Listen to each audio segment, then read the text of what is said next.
মাহাত্ম্যে বলা হয়েছে গোকর্ণের উপাখ্যানে। ও, গোকর্ণ উপাখ্যানে বলা হয়েছে যে গোকর্ণ জন্মালেন গাভীর গর্ভে, কারণ ওটা গুরুদেবের প্রসাদী ফল ছিল। আর ধন্দকারী জন্মালো ধন্ধুলির গর্ভে, যেখানে গুরুদেবের আশীর্বাদ নাই, যেখানে ছলনা আছে, স্বামীর সাথে কপটতা আসে। এখন এই যে ভাগবত মাহাত্ম্য আমরা শুনলাম, তো আমাদের সন্তানের জন্য আমরা এই গুরুদেবের কাছে প্রসাদ, গুরুদেবের কাছে আজ্ঞা, গুরুদেবের কাছে নিয়মাবলী জানলাম। তো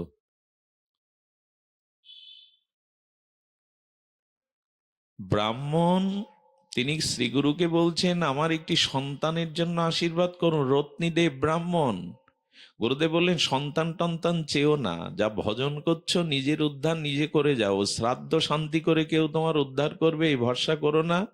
সন্তান যদি অসৎ পথে চলে যায়, অসৎ চরিত্রবান হয়, তো 21 কুলাবান নরকে ডোবাবে। ওইসব রেখে ভজন করো। বললেন না, আমার একটি সন্তান প্রয়োজন প্রভু। ওই নিজের ইচ্ছা নিয়েই গেছেন মন্দিরে। সুধীজন, আপনি যখন ভগবানকে আনন্দ দেওয়ার জন্য মন্দিরে যাবেন, আপনি যখন ভগবানকে প্রসন্নতা করার জন্য হরিনাম হরি ভগবত কথা বলবেন, শুনবেন, তখনই ঠিক আছে।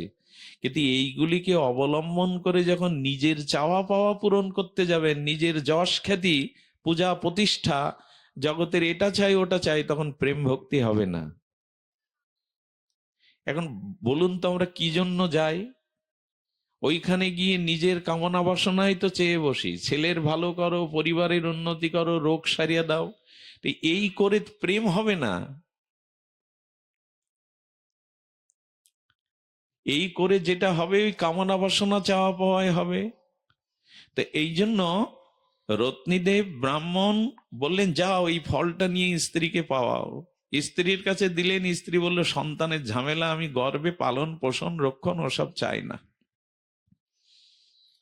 সনাতন ধর্মে একটা সর্বনাশ নেমে এসেছে, যেখান থেকে মনে করেছি আমরা ওই একটা সন্তানই যথেষ্ট। আর না, সেদিন থেকে এই ধর্মের সংখ্যা, ধর্মের মানুষের সংখ্যা, স্বজাতির সংখ্যা কমতে শুরু করেছে। আর এই একটা সন্তানকে আগলে রাখতে গিয়ে, আদর দিতে গিয়ে তাকে বাদর করা হয়েছে। কিছু জিজ্ঞাসা, কিছু প্রশ্ন আপনাদের হৃদয়ে আমি স্থাপন করতে চাই। সেই জিজ্ঞাসা বা প্রশ্ন হলো, আমরা এই ভাগবতে কেন আসি? শ্রীমন্দিরে কেন যাই? এটা আমাদের যদি জিজ্ঞাসা আসে, তো জানি না আমরা এর উত্তর কার কোন অনুভূতি দিয়ে দেব। কিন্তু যদি প্রশ্ন করি আপনি দোকানে কেন যান, ব্যবসা করতে কেন প্রতিষ্ঠানে যান, আপনি অফিসে কেন চাকরি করতে যান, আপনি খেতে কেন খেতি অর্থাৎ চাষ করতে যান, এর পেছনে উত্তরটা খুব সহজে আসে। সহজে আসে হলো, আমি উপার্জন করতে যাই। ব্যবসা হোক, চাকরি হোক, কৃষি খেতি কাজ হোক, আমরা যাই উপার্জন করতে। কারণ উপার্জন করলে আমি আমার পরিবারবর্গকে আমি চালনা বা পরিচালনা করতে পারবো। দুমুঠো অন্ন দিয়ে, বাসস্থান দিয়ে, চিকিৎসা দিয়ে আমি তাদেরকে পরিচালনা করতে পারবো। এই তো। এখন জিজ্ঞাসা হলো, মন্দিরে কেন যাই, ভাগবত পাঠে কেন যাই, এখানে কি করতে আসি? এই প্রশ্নের উত্তরে আসবে, এখানে আমরা ধর্মকে, আধ্যাত্মিকতাকে, জ্ঞানকে অর্জন করতে আসি। আচ্ছা, এখানে ভাগবত শ্রবণ করে সাধু সঙ্গে শ্রীমন্দিরে গিয়ে যে জ্ঞান অর্জন করি, ধর্ম অর্জন করি, বিবেক চেতনা এগুলি অর্জন করি, এগুলি কি নিজের কাছে রেখে দেই? যারা উপার্জন করেন চাকরিদাররা, তারা বেতনটা এনে কি করেন? বেতন এনে কি করেন? খরচ করেন। খরচ কোথায় করেন? নিজের সংসার পরিচালনার জন্য স্ত্রীর হাতে দেন, বাচ্চাদের পরীক্ষার ফিস বা তাদের পড়াশোনার জন্য তাদের হাতে কিছু দেন। আচ্ছা, যিনি উপার্জন করেন উনি যদি নিজের কাছে রেখে দেন, পরিবারে কারো পরিচালনার জন্য, সেবার জন্য ওই অর্থ ব্যয় না করেন, পরিবার চলবে? চলবে কি? এবং সেই পরিবার কি সুস্থ থাকবে, ভালো থাকবে? ঠিক তদরূপ এই ধর্ম অনুষ্ঠানে এসে, ভাগবতে এসে আমরা যেটা অর্জন করি, জ্ঞান, চেতনা, ধর্ম, ওটা যদি পরিবারের মাঝে বিলিয়ে না দিতে পারেন, খরচ না করতে পারেন, তাহলে এই ধর্ম অনুষ্ঠান আমার মধ্যে এখানেই সীমাবদ্ধ থাকবে, ওটা পরিবারের কারো কল্যাণে আসবে না। আজ প্রতিটি পরিবার, মহাপ্রভুর নির্দেশ ছিল কৃষ্ণের সংসার করতে। আমাদের মায়ার সংসার, ঝগড়ার সংসার, অশান্তির সংসার, এর কারণ একটাই, উপার্জন করে যদি ওই অর্থ পরিবারে বিতরণ না করেন, তাদের কাজে না লাগান, ওই পরিবার চলবে না, উচ্ছন্নে যাবে। আপনি ধর্ম করে যদি আপনার পরিবারকে জাগাতে না পারেন, সে পরিবার উচ্ছন্নে যাবে। আজ হচ্ছে তাই। এখানে যে আমরা আসি, এখানে যে জ্ঞান লাভ করি, আচ্ছা এখানে লক্ষ্য করুন তো, এখানে রাস্তার দুই ধারে, আমাকে তো আপনারা চেনেন, ঘরের ছেলে, আমি একজন ব্যবসায়ী, আমি কোনো মঠ আশ্রমে সন্ন্যাসী বাবাজি নয়। এখানে আপনারা এই শীতেতে রাজপথে দাঁড়িয়ে ফুল ছড়ালেন, প্রণাম করলেন, এখানে যে শিক্ষাটা, আমাকে শ্রদ্ধাটা দেখালেন, এটা বাড়িতে পিতামাতা, গুরুজন, জ্যাঠা, কাকা এদের করি তো? প্রশ্ন হচ্ছে কি, ধর্ম অনুষ্ঠানেই শুধু ধর্ম সীমাবদ্ধ থাকবে? আমার আয়টা কি শুধু আমার পকেটেই থাকবে? এই প্রশ্নের উত্তর আমাদের কাছে তেমন নাই। এখানে অনুষ্ঠানের পরে প্রসাদের পাতা দিতে 10 মিনিট দেরি হয়, সবাইকে বসিয়ে, তারপরে জল আসে, অনেক সময় বসেও থাকতে হয়, অধৈর্য হয় না মানুষ, প্রায়শ মানুষ হয় না, কেউ কেউ হলেও। বাড়িতে এই অপেক্ষাটা, এই ধৈর্যটা দেখান তো। তার বাড়িতে কষ্ট হচ্ছে, রান্না করতে দেরি হচ্ছে, এই ধৈর্যটা ওখানে দেখান তো। ধর্ম শুধু মন্দিরে থাকবে? ধর্ম শুধু এরকম লাইট প্যান্ডেলের মধ্যে থাকবে, বক্তব্য আর শোনার মধ্যে থাকবে? এই প্রশ্ন আমাদের সামনে এখন উঠে আসছে। এই জন্য যে যেটুকু এখান থেকে জ্ঞান অর্জন করেন, ওটা পরিবারের মধ্যে, অন্যদের মধ্যে ছাড়িয়ে দেন, বিলিয়ে দেন। যদি না দেন, তাহলে বুঝতে হবে আপনি আয় করেননি, আর আয় করে নিজের কাছেই রেখে দিয়েছেন, সেটা স্বার্থপরতা, সেটা কল্যাণ আনবে না। সুধীজন, এই জন্য একটা ছোট্ট জিজ্ঞাসা আপনাদের কাছে, খুব ধ্যান দিন তো। আপনি শীতল জল পান করছেন, পিপাসা মিটছে না, সেটাকে পানীয় জল বলে মনে করেন? শীতল পানীয় জল পান করছেন, পিপাসা যাচ্ছে না, তার মানে ওটা জল নয়। জল হলে পিপাসা যেত কিনা? আচ্ছা, আপনি খাদ্য খাচ্ছেন কিন্তু আপনার ক্ষুধা যাচ্ছে না, সেটা কি প্রকৃত খাদ্য খাচ্ছেন? আপনি খাচ্ছেন না। আপনি ঔষধ সেবন করছেন, রোগ সারছে না, প্রকৃত ঔষধ কি? আমি ভাগবত শুনছি, তিলকমালা নিয়েছি, অথচ আমার কাম, ক্রোধ, হিংসা, প্রতিবেশীর প্রতি আমার যে মর্মিতা, এটা যাচ্ছে না। ভাগবত শুনছি কি আমি? আমি আপনাদের বিবেকের কাছে জিজ্ঞাসা করছি। ঔষধ খাচ্ছি, অসুখ সারছে না। জল পান করছি, পিপাসা যাচ্ছে না। এটা কি পিপাসার জল পান করলাম আমি? তা আমি এই যে ধর্ম, কর্ম, অনুষ্ঠান, আলোচনা, শ্রবণ, কীর্তন করে আমার ভিতরে কি জাগলো? এখনো যদি আমার পিপাসা না যায়, আমার ভেতরের শুদ্ধিতা না আসে, আমি করলামটা কি এতদিন? আমি আপনাদের আজ খুব পরমাত্মা তত্ত্ব, গৌর তত্ত্ব, নিত্যানন্দ তত্ত্ব বলছি না। শুধু এই জায়গাটা থেকে শুরু করুন। পরিবারকে যদি না জাগাতে পারেন, পরিবারের সদস্যের যদি এ পথে না আনতে পারেন, আপনি একা উদ্ধার হওয়ার চেষ্টা করেন, বেশি দিন পরিবারের ধর্ম টিকিয়ে রাখতে পারবেন না আপনি। বিষ্ণুপ্রিয়া দেবী ভার না নিলে মহাপ্রভু সন্ন্যাস নিতে পারতেন না। সারদা দেবী পাশে না থাকলে পরম পুরুষ রামকৃষ্ণ তৈরি হতো না। আজ আমাদের পরিবারগুলোতেই সব কিছু চোরাবালি, আমাদের ব্যক্তি জীবনে চোরাবালি। শুধুমাত্র আমরা অনুষ্ঠানে আসি। এই অর্জনটা, এই জ্ঞানটা, এই ত্যাগটা, এখানে যে ত্যাগটা দেখায়, সংযমটা দেখায়, এটা যদি কিঞ্চিত ওদের মধ্যে পেতাম। দেখুন, সব থেকে বড় জিজ্ঞাসা কি জানেন? মেডিকেল পড়াশোনা করে ডাক্তারের পেছনে প্র্যাকটিক্যাল 1 বছর না ঘুরে কেউ ডাক্তারি করতে পারে? একটু কথার উত্তর দিন। পারে কি? পারে না। ঠিক তদুপরি পুলিশে চাকরি করতে গেলে আপনি লিখিত মৌখিক পরীক্ষায় পাশ করলেন, কিন্তু ট্রেনিং না দিলে আপনি কি পুলিশ হতে পারবেন? অস্ত্র ধারণ করতে চালাতে পারবেন? এ বেলায় ট্রেনিং দরকার।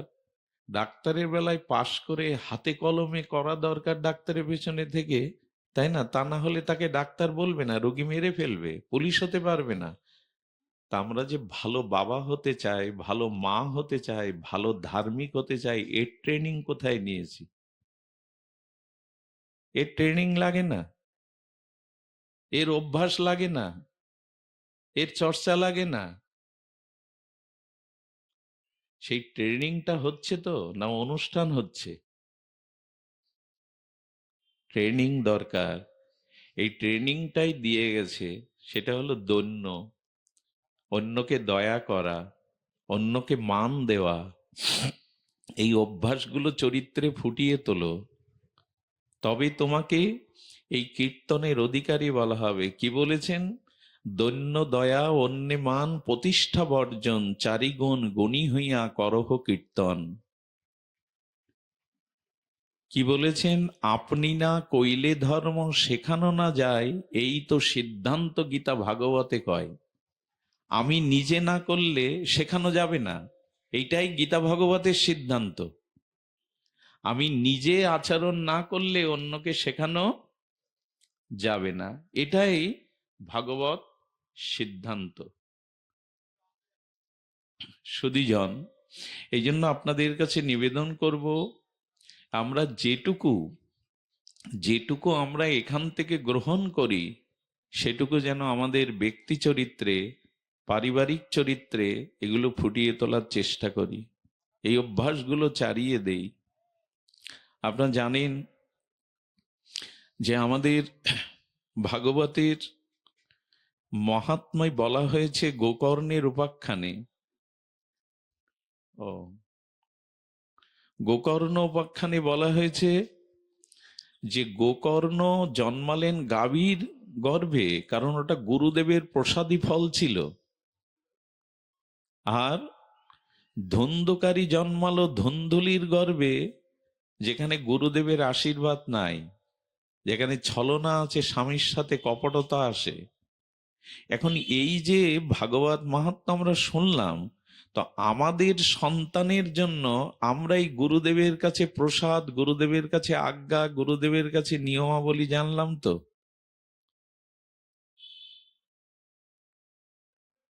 ব্রাহ্মণ তিনি শ্রীগুরুকে বলছেন, আমার একটি সন্তানের জন্য আশীর্বাদ করুন। রত্নীদেব ব্রাহ্মণ। গুরুদেব বললেন, সন্তান টন্তান চেয়েও না, যা ভজন করছো নিজের উদ্ধার নিজে করে যাও। শ্রাদ্ধ শান্তি করে কেউ তোমার উদ্ধার করবে এই ভরসা করো না। সন্তান যদি অসৎ পথে চলে যায়, অসৎ চরিত্রবান হয়, তো 21 কুল আবার নরকে ডোবাবে। ওইসব রেখে ভজন করো। বললেন, না, আমার একটি সন্তান প্রয়োজন প্রভু। ওই নিজের ইচ্ছা নিয়েই গেছেন মন্দিরে। সুধীজন, আপনি যখন ভগবানকে আনন্দ দেওয়ার জন্য মন্দিরে যাবেন, আপনি যখন ভগবানকে প্রসন্নতা করার জন্য হরিনাম হরি ভগবত কথা বলবেন শুনবেন তখনই ঠিক আছে, কিন্তু এইগুলিকে অবলম্বন করে যখন নিজের চাওয়া পাওয়া পূরণ করতে যাবেন, নিজের যশ খ্যাতি পূজা প্রতিষ্ঠা জগতের এটা চাই ওটা চাই, তখন প্রেম ভক্তি হবে না। এখন বলুন তো আমরা কি জন্য যাই? ওইখানে গিয়ে নিজের কামনা বাসনাই তো চেয়ে বসি, ছেলের ভালো করো, পরিবারের উন্নতি করো, রোগ সারিয়ে দাও। তো এই করে প্রেম হবে না, এই করে যেটা হবে ওই কামনা বাসনা চাওয়া পাওয়াই হবে। তো এই জন্য রত্নীদেব ব্রাহ্মণ বললেন যাও এই ফলটা নিয়ে স্ত্রীকে পাওয়াও। স্ত্রীর কাছে দিলেন, স্ত্রী বলল সন্তানের ঝামেলা, আমি গর্ভে পালন পোষণ রক্ষণ ওসব চাই না। সনাতন ধর্মে একটা সর্বনাশ নেমে এসেছে, যেখান থেকে মনে করেছি আমরা ওই একটা সন্তানই যথেষ্ট, আর না, সেদিন থেকে এই ধর্মের সংখ্যা, ধর্মের মানুষের সংখ্যা, স্বজাতির সংখ্যা কমতে শুরু করেছে। আর ওই একটা সন্তানকে আগলে রাখতে গিয়ে, আদর দিতে গিয়ে তাকে বাদর করা হয়েছে। তো উনি সন্তান নিতে চান না, তাই গরুকে খাইয়ে দিল। কোথা থেকে আমাদের সর্বনাশ আছে! ওই যে গুরুদেবের আশীর্বাদ বাড়ি নিয়ে এসে ঠিকমতো বন্টন করা গেল না, গরুকে খাওয়ালো, আর গরুর পেটেই জন্মালো গোকর্ণ, যার দ্বারা ওই বংশ উদ্ধার হলো। আর তার স্ত্রী ছলনা করে তার বোনের সন্তানকে, গর্ভ উঁচু করে রেখে বোনের সন্তানকে দাবি করে জগতে আনলো। আর এই ধুন্ধুকারী কি করলো? পিতাকে মেরে ধরে তাড়িয়ে দিল, মাকে হত্যা করলো, 5 জন পতিতাকে নিয়ে জীবন কাটালো।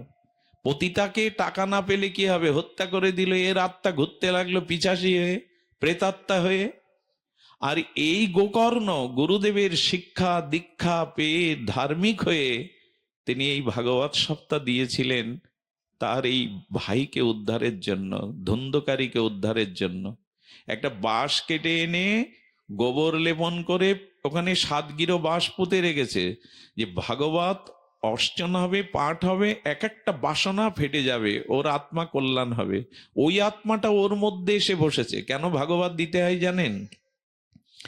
এই ভাগবত দিলে ওই আত্মাগুলো নিজের উদ্ধারের জন্য অলক্ষ্যে এখানে আসে, আর এই ভাগবত সমর্পিত হলে তাদের আত্মাগুলো উদ্ধার হয়।